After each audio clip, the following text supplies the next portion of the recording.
fast. Now, why do you want to get out of the gate fast? Because this business is easier to build fast than it is to build slow.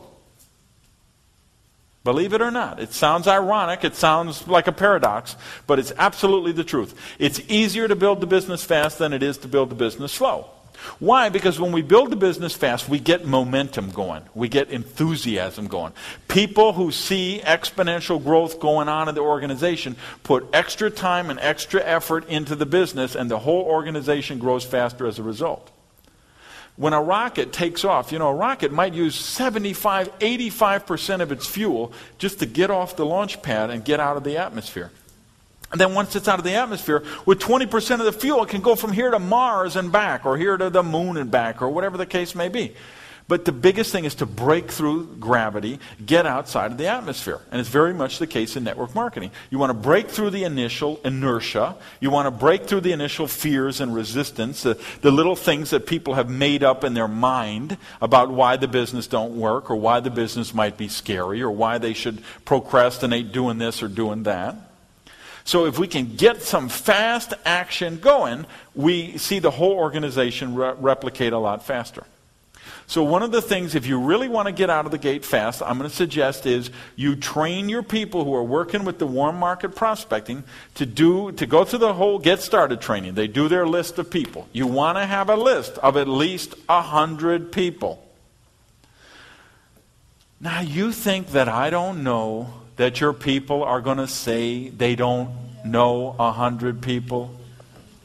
Of course they're going to say that. It's in their DNA. They can't help themselves. It's just one of those knee-jerk reactions. And that's why you've got to get out that First Steps booklet that comes in that fast track heart attack thing. Who do you know named Joe? Who do you know named Mo? Who do you know named Curly?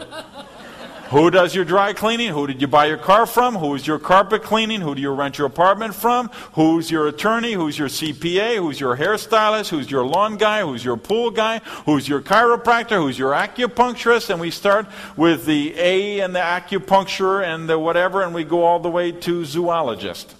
Okay, and we take them through the process, and they know more than 100 people. Remember a long, long time ago they had that Unabomber guy, lived in Montana in the woods somewhere, and he was mailing out these mail bombs everywhere. The guy lived in the woods with no electricity, no running water, no nothing. They finally arrest him, and then they're going around the town, they're interviewing him, and everybody knows the guy. It's like, yeah, he used to tie up his bike here and he'd buy supplies there. Yeah, he came in every Wednesday and he'd have a coffee at the shop. So if the Unabomber knows 100 people, don't you think your people probably do?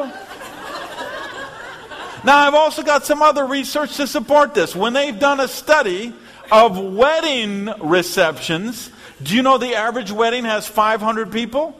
They have 250 people on the groom's side. They have 250 people on the bridal side.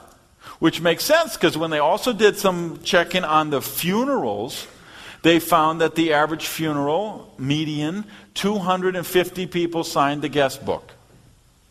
So the way I look at it, if you can turn out 250 people when you're dead, you can probably turn out 100 when you're still kicking. So we really work with them and we get them to do the list of 100 people.